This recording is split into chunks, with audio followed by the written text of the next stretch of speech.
আসসালামু আলাইকুম বন্ধুরা, আশা করি সবাই ভালো আছেন। টিচ আনলিমিটেডের পক্ষ থেকে আমি মনোয়ার ইসলাম আপনাদের মাঝে আরেকটি নতুন টিউটোরিয়াল নিয়ে হাজির হয়েছি। আজ আমি যে বিষয়টি নিয়ে আপনাদের মাঝে আলোচনা করব তা হলো, আপনারা যারা কম্পিউটারে অথবা ল্যাপটপে কেএম প্লেয়ার ইউজ করেন তারা হয়তো আমার মতো প্রায়ই একটি সমস্যার সম্মুখীন হন। সেই সমস্যাটি হলো, আপনারা যখন কম্পিউটারে কেএম প্লেয়ারে কোনো ভিডিও ওপেন করেন তখন আপনাদের সামনে আপডেটের একটি নোটিফিকেশন উইন্ডো ওপেন হয়। যেমন আমি দেখাচ্ছি, দেখেন এই যে এই ভিডিওটি যদি আমি কেএম প্লেয়ার ওপেন করি, দেখুন ভিডিও ওপেন করার সাথে সাথে আমার সামনে একটি পপ আপ উইন্ডো ওপেন হয়েছে, নিউ ভার্সন ইজ অ্যাভেলেবল। এটা আমাকে দেখাচ্ছে, তার মানে এই কেএম প্লেয়ারের নতুন ভার্সনটি আমাকে আপডেট করতে বলতেছে। কিন্তু আমি চাচ্ছি না আমি নতুন ভার্সনটি আপডেট করব। এটা আমি দেখেন যতবার আমি কেএম প্লেয়ারে ভিডিও ওপেন করব ততবারই কিন্তু এই উইন্ডোটি আমার সামনে শো করে। এটি দেখেন এখানে do not exhibit during the day, তার মানে এখানে টিক দিয়ে যদি আমি ক্লোজ করি একদিনের জন্য কিন্তু এটা উইন্ডোটা আমার সামনে আর আসবে না, একদিনের জন্য অফ থাকবে। কিন্তু এটা একদিন পরে কিন্তু আবার আমাকে দেখাবে। দেখেন এটা ক্লোজ দেই, আমি ভিডিওটি আবার ওপেন করি, কিন্তু তারপরেও আমাকে কি করবে, এটা কিন্তু আমাকে দেখাচ্ছেই, মানে নিউ ভার্সনটি ওদের কাছে অ্যাভেলেবল আছে, যার কারণে আমাকে নিতে বলতেছে। এখন এটা আপনারা কিভাবে ডিজেবল করবেন, এই নোটিফিকেশনটি কিভাবে ডিজেবল করবেন। এটি কিন্তু ক্লোজ করলেও একবারে ক্লোজ হয় না, কিন্তু ক্লোজ করলেও একবারে হয় না। দেখেন আমি ক্লোজ করে দেখাইলাম, আবার দেখাচ্ছি। এখানে দেখুন ক্লোজ করি, এই যে ক্লোজ করলাম, কিন্তু তারপরে আবার ভিডিও ওপেন করার সঙ্গে সঙ্গে এই উইন্ডোটি আমার সামনে আসবে। দেখেন এখানে টিক দিয়ে যদি আপনি ক্লোজ করেন তাহলে একদিনের জন্য, এখানে বলাই আছে যে during the day, do not exhibit during the day, তার মানে এইটা একদিনের জন্য আপনার সামনে আর আসবে না। তো এটা আপনারা কিভাবে হলো যে একেবারেই ডিজেবল করবেন, এই নোটিফিকেশনটা যেন আপনাদের সামনে আর না আসে, সেই বিষয়টা আমি আপনাদের মাঝে আজ শেয়ার করব। দেখিয়ে দিব আমি। দেখেন আমি দেখাচ্ছি। প্রথমে আপনাদের কম্পিউটার থেকে এই যে সার্চ বার থেকে টাইপ করুন কন্ট্রোল প্যানেল।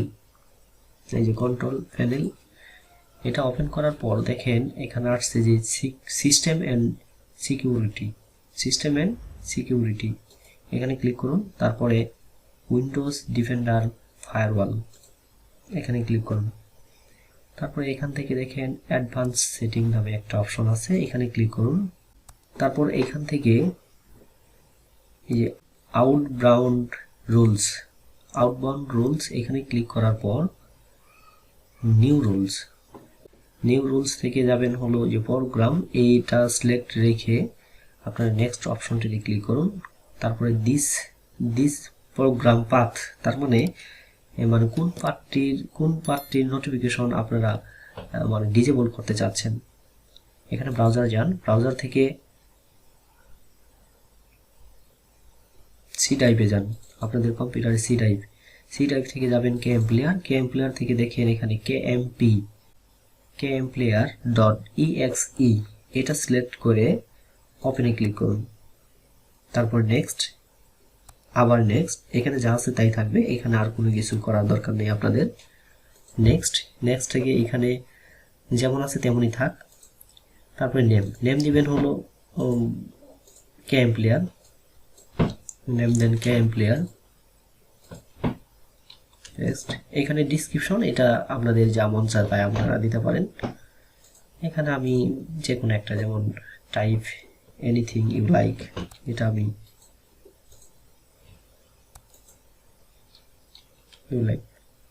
এখানে আপনারা চাইলে যে কোনো কিছু দিতে পারেন। ফিনিশে ক্লিক করার পর আপনাদের কাজ শেষ। এখন আর আশা করি এই নিউ ভার্সন অ্যাভেলেবল এই নোটিফিকেশন উইন্ডোটি আপনাদের সামনে আর আসবে না। দেখেন আমি আরেকটি ভিডিও ওপেন করে দেখি যে আসে কিনা।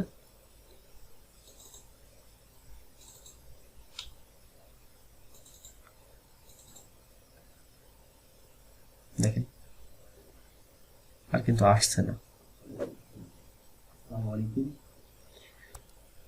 আমি আবারও ওপেন করি এই ভিডিওটি।